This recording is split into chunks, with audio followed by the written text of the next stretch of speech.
오늘은 우리가 살아가며 가장 힘들어하는 부분 중 하나인 지나온 삶과의 화해와 내면의 평화에 대하여 얘기해 보겠습니다. 그때 왜 그랬을까? 후회라는 이름의 앙금. 우리는 가끔 깊은 밤, 잠을 이루지 못하고 천장을 바라봅니다. 사방은 고요하고 어둠은 짙게 깔려 있는데 우리 마음 속에서는 수만 가지 생각이 파도처럼 밀려옵니다. 그 파도 끝에는 언제나 해묵은 후회가 걸려 있습니다. 그때 그 말을 하지 말았어야 했는데, 그때 그 기회를 잡았더라면 어땠을까? 이미 수십 년이 지난 일인데도 그 기억들은 마치 엊그제 일처럼 생생하게 살아나 우리의 가슴을 찌릅니다. 우리는 평생을 최선을 다해 살아왔다고 자부하면서도 정작 자기 자신에게는 가장 엄격한 판사가 되어 스스로를 심판하곤 합니다. 젊은 날의 실수, 부모님께 못다한 효도, 자식에게 줬던 상처들, 그 기억의 앙금들이 우리 마음 밑바닥에 가라앉아 삶을 무겁게 짓누릅니다. 부처님께서는 일찍이 말씀하셨습니다. 지나간 과거를 쫓지 마라. 오지 않은 미래를 바라지 마라. 과거는 이미 가버렸고 미래는 아직 오지 않았다. 우리가 후회에 잠겨 있을 때 우리는 이미 존재하지 않는 유령을 붙잡고 싸우는 것과 같습니다. 과거의 사건은 이미 강물을 지나갔는데 우리는 그 강가에 서서 떠나간 배를 향해 손을 흔들며 울고 있는 셈입니다. 우리가 그토록 괴로워하는 이유는 사건 그 자체 때문이 아니라 그 사건을 지금 이 순간 다시 불러내어 스스로를 괴롭히는 우리의 생각 때문입니다. 가만히 어깨의 긴장을 풀어봅니다. 우리가 그 당시 그런 선택을 했던 것은 그때의 우리가 할 수 있었던 최선이었음을 이제는 인정해 주어야 합니다. 잎이 떨어진 뒤에야 나무의 속살이 보이듯 시간이 흐른 뒤에야 보이는 것들이 있습니다. 지금의 지혜로 그때의 미숙함을 탓하는 것은 어린아이에게 어른의 걸음걸이를 못한다고 매질하는 것과 다를 바 없습니다.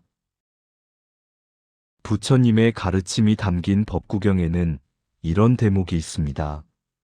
자기가 지은 죄는 자기에게서 생기고 자기에게서 일어난다. 그것은 마치 보석이 자기 몸에서 생긴 녹에 의해 먹혀 들어가는 것과 같다. 후회라는 녹은 우리가 가장 빛나야 할 인생의 황혼기를 조금씩 갉아먹습니다.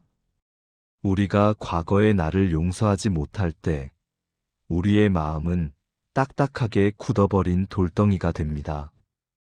그 돌덩이를 가슴에 품고서는 결코 평온한 바다로 나갈 수 없습니다. 이제 우리는 그 후회의 보따리를 하나씩 풀어보려 합니다. 잘못했던 일들, 부끄러운 기억들을 하나하나 꺼내어 따뜻한 햇볕 아래 말려야 합니다. 그럴 수밖에 없었지. 그때는 참 힘들었지 하고 우리 자신을 다독여줍니다. 우리는 완벽한 존재가 아닙니다. 넘어지고 깨지며 배우는 여행자일 뿐입니다. 부처님께서도 깨달음을 얻기 전까지 수많은 고뇌와 시행착오를 겪으셨음을 기억해야 합니다. 우리가 겪은 그 모든 후회는 우리를 더 깊은 지혜로 안내하는 소중한 걸음이 될 것입니다. 어둠이 깊어지면 새벽이 멀지 않았다는 뜻입니다. 과거의 그늘에서 벗어나야만 지금 이 순간의 햇살을 온전히 받을 수 있습니다. 들이마시는 숨에 과거의 나를 안아주고 내뱉는 숨의 해묵은 원망을 멀리 보냅니다. 우리의 인생은 아직 끝나지 않았습니다. 아니, 진정한 평화는 바로 지금, 이 후회의 앙금을 맑게 걸러내는 작업에서부터 시작됩니다. 이제 가벼워진 마음으로 남아있는 삶의 페이지를 넘겨봅니다. 누군가를 용서한다는 것, 내 마음의 감옥에서 나오기. 우리의 가슴 한구석에는 여전히 날카로운 가시 하나가 박혀 있습니다. 수십 년이 흘러 이제는 잊을 법도 한데 문득 떠오르는 어떤 사람의 얼굴, 그가 내뱉었던 차가운 말 한마디, 나를 등지고 떠났던 그 뒷모습이 떠오르면 가슴은 다시금 세차게 요동칩니다. 우리는 그를 용서할 수 없다고 다짐하며 살아왔습니다. 그가 준 상처가 너무나 깊어서 그를 미워하는 것만이 내가 입은 피해에 대한 최소한의 보상이라 믿었기 때문입니다. 그래서 우리는 미움이라는 이름의 무거운 돌덩이를 가슴에 품은 채 그 사람의 그림자를 평생 끌고 다닙니다. 하지만 가만히 우리 자신을 들여다봅니다. 미움의 불길을 품고 있는 동안 정작 뜨거운 열기에 대어 상처를 입고 있는 사람은 누구입니까? 부처님께서는 말씀하셨습니다. 노여움을 품는 것은 누군가에게 던지기 위해 뜨거운 숯불을 손에 쥐고 있는 것과 같다. 결국 불에 대는 것은 나 자신이다. 우리가 누군가를 원망하고 미워하는 동안 우리의 마음은 고요한 호수가 아니라 펄펄 끓는 가마솥이 됩니다. 상대방은 내가 미워하는지도 모른 채 제 삶을 살아가고 있을 때 우리는 그 사람을 내 마음의 중심에 앉혀두고 소중한 오늘을 고통으로 채워갑니다. 이것이야말로 우리가 우리 자신에게 가하는 가장 가혹한 형벌입니다. 이제 우리는 질문을 바꾸어야 합니다. 그 사람이 용서받을 자격이 있는가가 아니라 내가 이 고통에서 벗어나 평화로워질 자격이 있는가를 물어야 합니다. 용서란 상대방의 잘못이 없다고 말해주는 것이 아닙니다. 상대방의 행동을 정당화해주는 것도 아닙니다. 용서란 그 사람이 나에게 준 상처가 더 이상 나의 현재를 망치지 못하도록 그와의 연결고리를 끊어내는 거룩한 결단입니다. 내 마음의 감옥에 가두어 두었던 그 사람을 석방함으로써 비로소 간수 노릇을 하던 나 자신도 자유를 얻는 일입니다. 부처님께서 가르치신 자비의 마음은 거창한 것이 아닙니다. 그것은 모든 생명이 각자의 무지와 어리석음 속에서 헤매며 고통받고 있음을 안쓰럽게 여기는 마음입니다. 나에게 상처를 준 그 사람 역시 자신의 내면에 깃든 불안과 욕심, 그리고 어리석음이라는 병에 걸린 환자였음을 정견으로 바라보는 것입니다. 그가 나를 아프게 했던 것은 그가 강해서가 아니라 사실은 그가 너무나 나약하고 병들었기 때문이었음을 이해할 때 우리의 미움은 조금씩 연민으로 바뀌기 시작합니다. 수타니파타에는 이런 구절이 있습니다. 과거에 나를 욕하고 때리고 이겼으며 내 것을 훔쳤다고 생각하는 사람에게는 미움이 사라지지 않는다. 그러나 그런 생각을 버린 사람에게는 미움이 가라앉는다. 우리는 피해자라는 이름표를 이제 그만 내려놓아야 합니다. 그 이름표를 붙이고 있는 한 우리는 영원히 과거에 머물 수밖에 없습니다. 억울함이라는 낡은 옷을 벗어 던지고 오직 지금 이 순간의 평온을 선택하십시오. 미움의 소나기에 힘을 빼는 순간 우리를 옥죄던 쇠사슬은 힘없이 풀려나갑니다. 원망의 안개가 걷힌 자리에 비로소 따스한 이해의 햇살이 비치기 시작합니다. 그 햇살 아래서 우리는 비로소 알게 됩니다. 누군가를 용서하는 것은 그를 위한 선물이 아니라 평생 고생해온 나 자신에게 줄 수 있는 가장 위대한 축복이라는 사실을 말입니다. 가슴속에 박혀있던 가시를 이제는 가만히 뽑아냅니다. 상처난 자리에 부처님의 자비로운 손길이 닿는 것을 느껴봅니다. 이제 우리는 그 사람의 그림자에서 벗어나 오직 나의 빛으로 가득 찬 길을 걸어갈 준비가 되었습니다. 밤하늘의 달이 구름을 탓하지 않고 제 길을 가듯 우리도 타인의 허물을 탓하는 마음을 거두고 고요한 평화 속으로 걸어 들어갑니다.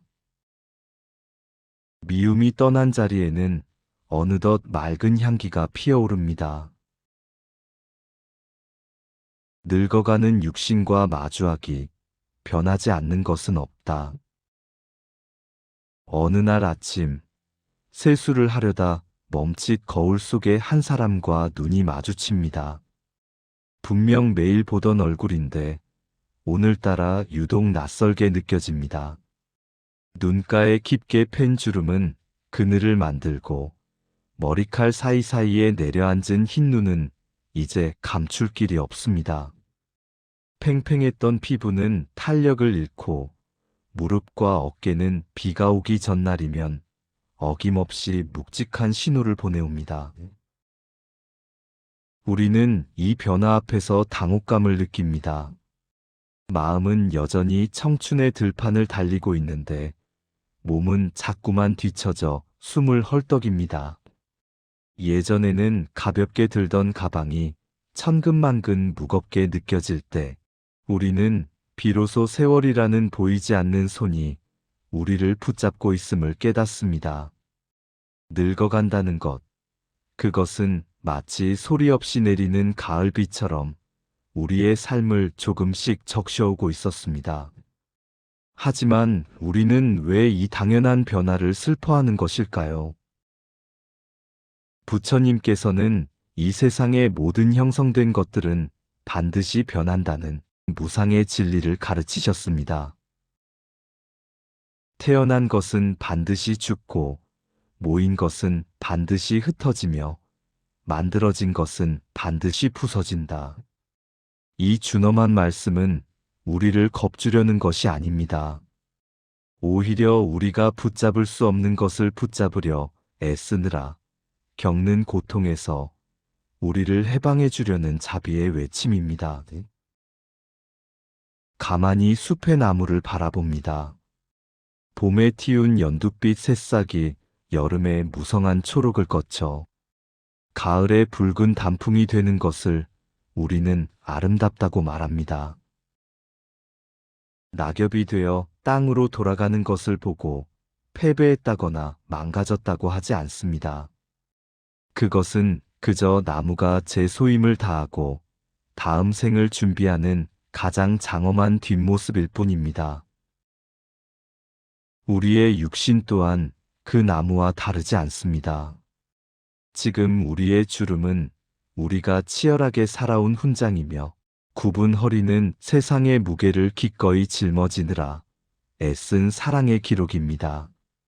늙음은 아름다움의 상실이 아니라 껍데기의 화려함을 벗어던지고 알맹이의 단단함을 채워가는 익어감의 과정입니다. 부처님께서는 육신을 가리켜 빌려온 집이라 하셨습니다. 잠시 이 세상에 머무는 동안 영혼이 기거하는 집일 뿐인데 우리는 그 집의 벽지가 바래고 기둥이 낡아지는 것에만 매달려 정작 그 안에 살고 있는 주인을 돌보지 못했습니다. 집이 낡으면 창을 더 크게 내어 햇살을 들이면 되고 문틈이 벌어지면 바람 소리를 노래 삼아 들으면 그만입니다. 육신의 힘이 빠지는 지금이야말로 우리는 비로소 내면의 힘을 기를 수 있는 절호의 기회를 맞이한 것입니다. 몸이 예전처럼 빠르게 움직이지 못하기에 우리는 천천히 걸으며 길가에 핀 작은 풀꽃의 경이로움을 발견할 수 있습니다.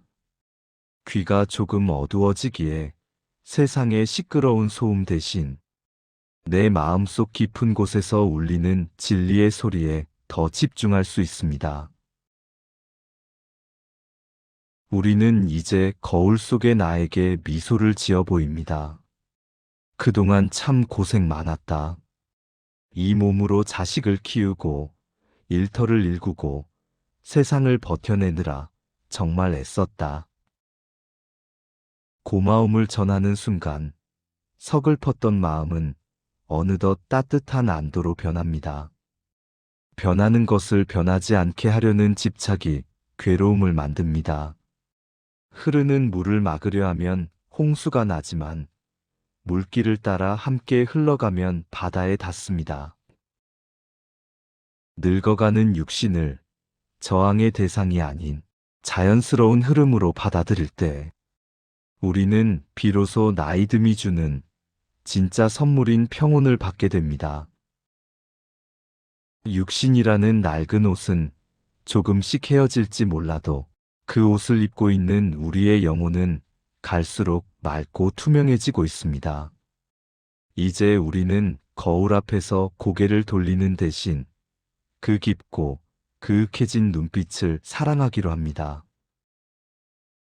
지는 노을이 아침 햇살보다 더 붉고 찬란한 이유는 하루의 모든 수고를 담고 있기 때문입니다. 우리의 황혼 또한 그러합니다. 죽음이라는 마지막 여행, 두려움 너머의 고요. 우리는 평생 죽음을 그림자처럼 등 뒤에 숨기고 살아왔습니다.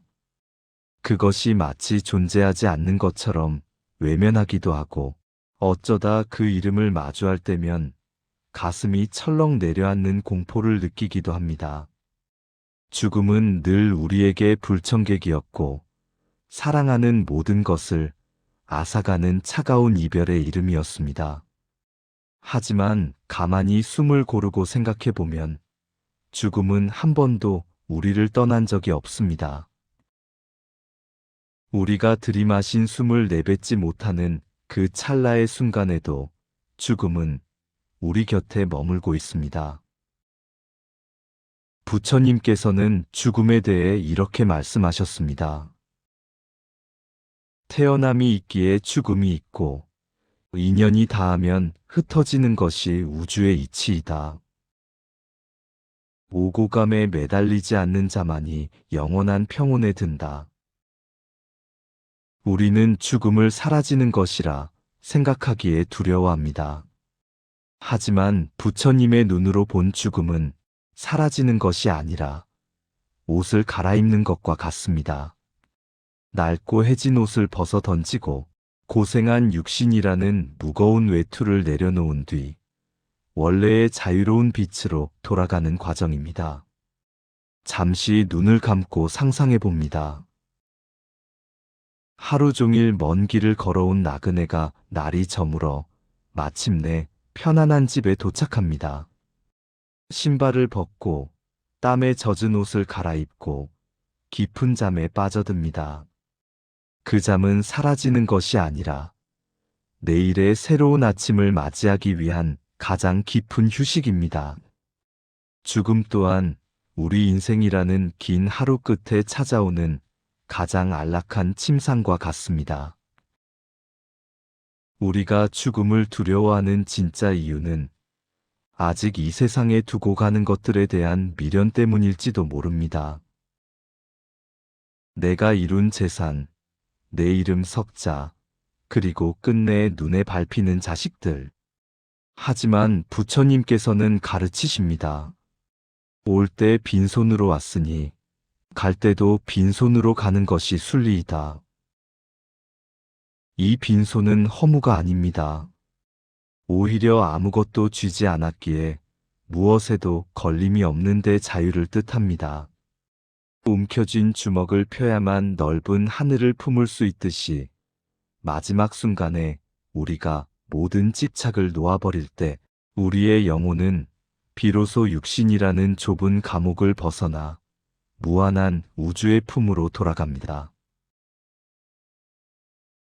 죽음을 잘 준비한다는 것은 오늘을 잘 사는 것과 다르지 않습니다. 매 순간 내가 가진 것이 영원하지 않음을 알 때 우리는 곁에 있는 사람을 더 깊이 사랑할 수 있고 사소한 다툼에 마음을 낭비하지 않게 됩니다. 죽음이라는 거울 앞에 섰을 때만 비로소 진짜 소중한 것이 무엇인지 보이기 시작하기 때문입니다. 부처님께서 열반에 드실 때 슬퍼하는 제자들에게 마지막으로 남기신 말씀이 있습니다. 모든 것은 변한다. 게으르지 말고 정진하라. 너 자신을 등불로 삼고 진리를 등불로 삼으라.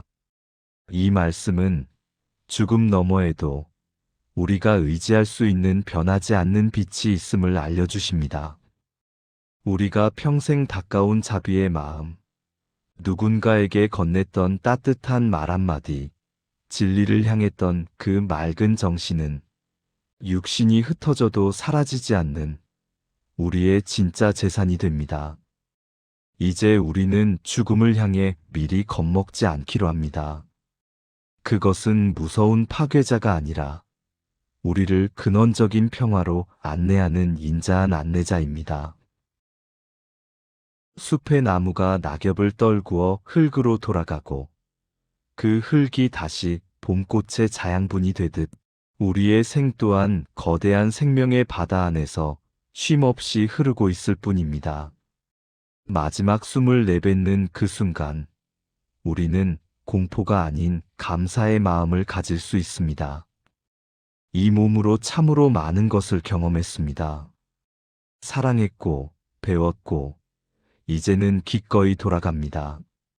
이러한 평온한 마무리가 바로 중장년의 우리가 도달해야 할 가장 아름다운 여행의 끝입니다. 어둠이 내린 뒤에야 비로소 은하수가 보이듯 생애의 마지막 문턱에서 우리는 가장 찬란한 영혼의 빛을 마주하게 될 것입니다. 두려움을 내려놓으십시오. 우리는 단지 고향으로 돌아가는 길 위에 있을 뿐입니다. 지금 이 순간의 축복, 살아있음에 감사하는 법.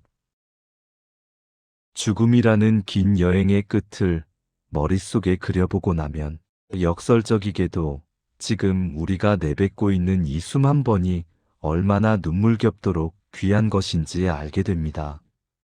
우리는 그동안 너무 먼 곳만 바라보며 사느라 발밑에 피어난 보석 같은 순간들을 무심히 짓밟고 지나왔습니다.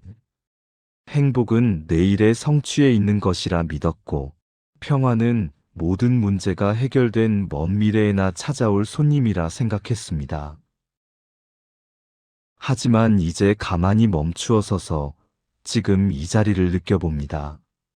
찻잔에서 피어오르는 하얀 김, 창문을 타고 흐르는 부드러운 바람의 감촉, 그리고 내 몸속을 채우고 나가는 이 따뜻한 공기의 흐름.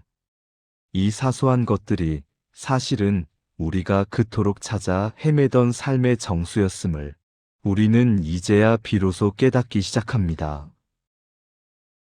부처님께서는 말씀하셨습니다. 행복으로 가는 길은 없다.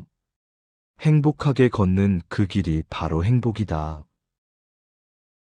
우리는 늘 어딘가에 도달해야만 행복할 수 있다고 믿었습니다. 자식이 자리를 잡아야, 건강이 회복되어야, 노후 자금이 넉넉해져야 비로소 웃을 수 있다고 생각했습니다. 그러나 부처님의 지혜는 우리에게 말합니다. 지금 이 순간 행복할 이유를 찾지 못한다면 그 어떤 미래가 와도 우리는 여전히 결핍 속에 머물 것이라고 말입니다. 살아있다는 것은 그 자체로 거대한 기적입니다. 우리가 매일 아침 눈을 뜨는 것, 사랑하는 사람의 얼굴을 마주하는 것, 거친 음식이지만 씹을 수 있는 치아가 있고 걸을 수 있는 두 다리가 있다는 것. 이 당연한 것들이 누군가에게는 간절히 기도해도 얻지 못할 내일의 꿈이기도 합니다. 부처님께서는 마음을 다스리는 법에 대해 이렇게 가르치셨습니다. 마음은 모든 것의 근본이다. 마음이 깨끗하면 행복이 그림자처럼 그를 따른다. 우리는 세상을 바꾸려 애썼지만 정작 세상을 바라보는 우리의 마음을 돌보는 데는 소홀했습니다. 감사는 특별한 일이 생겼을 때 하는 보답이 아닙니다.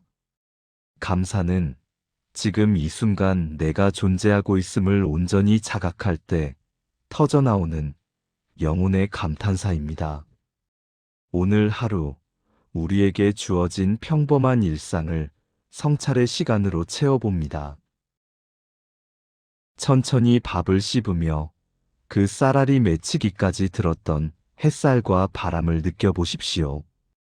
길을 걸으며 땅바닥에 닿는 발바닥의 감각에 집중해 보십시오. 남의 시선을 의식하느라 굳어있던 표정을 풀고 거울 속의 나에게 따뜻한 미소를 건네보십시오. 우리가 지금 여기에 온전히 존재할 때 과거의 후회와 미래의 불안은 안개처럼 흩어집니다. 우리는 이제 압니다. 화려한 잔치보다 조용한 차 한 잔이 더 깊은 맛을 낸다는 것을. 떠들썩한 명성보다 내 마음의 평화가 훨씬 더 소중하다는 것을 말입니다. 삶의 무게는 여전할지 모르지만 그 무게를 대하는 우리의 태도가 바뀌었습니다. 비바람이 쳐도 뿌리 깊은 나무는 흔들리지 않듯 내면의 감사를 발견한 사람은 세상의 풍파에 쉽게 무너지지 않습니다. 우리는 이제 기적을 멀리서 찾지 않습니다. 지금 내 가슴이 뛰고 있다는 것, 이 귀한 말씀을 듣고 공감할 수 있는 마음이 있다는 것, 그것만으로도 우리는 이미 온 우주의 축복을 온몸으로 받고 있습니다. 오늘이 생애의 마지막 날인 것처럼 소중히 여기고 동시에 영원히 살 것처럼 평온하게 걸어가십시오. 매 순간을 향기로운 꽃으로 피워내는 법, 그것이 부처님께서 우리에게 일러주신 가장 아름다운 삶의 기술입니다. 지금 이 순간 여러분은 충분히 행복할 자격이 있습니다. 가벼워진 발걸음, 남은 생을 향한 회향. 긴 여정이었습니다. 우리는 마음의 오지를 헤매며 묵은 먼지를 털어내고 굽이진 길을 돌아 이제 막 탁 트인 평원에 도착했습니다. 처음 이 길을 나설 때 우리를 짓누르던 무거운 배낭은 이제 보이지 않습니다. 대신 우리의 어깨 위에는 보이지 않는 날개가 돋아난 듯 가볍고 발걸음은 구름 위를 걷는 듯 경쾌합니다. 우리는 이제 압니다. 삶의 무게가 줄어든 것이 아니라 그 무게를 견디는 우리의 마음이 단단해졌다는 것을 말입니다. 부처님께서는 수행의 마지막 단계에서 늘 회향을 강조하셨습니다. 회향이란 내가 닦은 공덕과 지혜를 나 혼자 독차지하는 것이 아니라 다시 세상으로 돌려보내는 것을 의미합니다. 촛불 하나가 다른 초에 불을 옮겨 붙인다고 해서 그 빛이 줄어들지 않듯 우리가 얻은 이 마음의 평화는 나눌수록 더욱 밝고 넓게 퍼져나갑니다. 중장년의 우리가 세상에 줄 수 있는 가장 큰 선물은 무엇일까요? 그것은 화려한 보석이나 거창한 유산이 아닙니다. 어떤 바람에도 쉽게 흔들리지 않는 고요한 미소와 상대방의 아픔을 소리 없이 안아주는 너른 가슴입니다. 우리는 이제 세상의 시끄러운 기준에 휘둘리지 않습니다. 누가 나를 알아주지 않아도 서운해하지 않고 누군가 나를 앞질러 가도 조급해하지 않습니다. 산이 그 자리에 있는 것만으로도 숲의 짐승들에게 쉼터가 되듯 우리도 그저 평온하게 존재하는 것만으로도 주변 사람들에게 커다란 위로가 됩니다. 부처님께서는 말씀하셨습니다. 자비로운 마음으로 세상을 대하라. 그러면 세상이 곧 너의 집이 될 것이다. 우리는 남은 생을 소유가 아닌 존재로 채우려 합니다. 무언가를 더 가지려 애쓰기보다 이미 가진 것들을 소중히 여기며 아끼는 삶입니다. 길가에 핀 작은 꽃에게 다정한 눈길을 보내고 만나는 인연마다 먼저 따뜻한 인사를 건네며 고통받는 이들을 위해 진심 어린 기도를 올리는 삶. 그것이 바로 우리가 걸어갈 지혜로운 노년의 길입니다. 가만히 손을 가슴에 얹어봅니다. 그곳에는 더 이상 미움도, 원망도, 두려움도 살지 않습니다. 오직 부처님의 가르침이라는 맑은 샘물이 솟아나 우리의 영혼을 적시고 있습니다. 우리는 이제 죽음을 두려워하지 않듯 삶 또한 두려워하지 않습니다. 오는 인연 막지 않고 가는 인연 붙잡지 않으며 흐르는 물처럼 자연스럽게 살아갈 뿐입니다. 구름이 걷히면 달이 나타나듯 집착이 거친 우리 마음에는 언제나 밝은 지혜의 달이 떠 있습니다. 이제 이 오디오북의 목소리가 멈추더라도 여러분의 마음속에 피어난 평온의 불꽃은 꺼지지 않기를 바랍니다. 삶이 다시 우리를 흔들려 할 때마다 함께 나누었던 이 지혜의 말씀들을 떠올려 보십시오. 여러분은 혼자가 아닙니다. 부처님의 자비로운 눈길이 늘 여러분의 등 뒤를 비추고 있으며 우리는 모두 같은 진리의 길을 걷고 있는 도반입니다. 어둠이 지나면 반드시 새벽이 오고 겨울이 가면 어김없이 봄꽃이 핍니다. 우리 인생의 황혼 역시 새로운 차원의 생명이 시작되는 찬란한 여명입니다. 가벼워진 발걸음으로 이제 다시 일상의 숲으로 걸어 들어가십시오. 여러분이 닿는 발걸음마다 평화의 꽃이 피어나고 여러분이 머무는 자리마다 자비의 향기가 가득하기를 두 손 모아 기원합니다. 인생은 짧고 진리는 영원합니다. 그 영원한 진리 안에서 우리는 이미 완벽하게 자유롭습니다. 오늘 영상은 여기까지입니다. 들어주셔서 감사합니다. 이 영상이 고단한 삶을 살아가는 수많은 우리에게 마르지 않는 샘물 같은 위로가 되기를 진심으로 바라봅니다.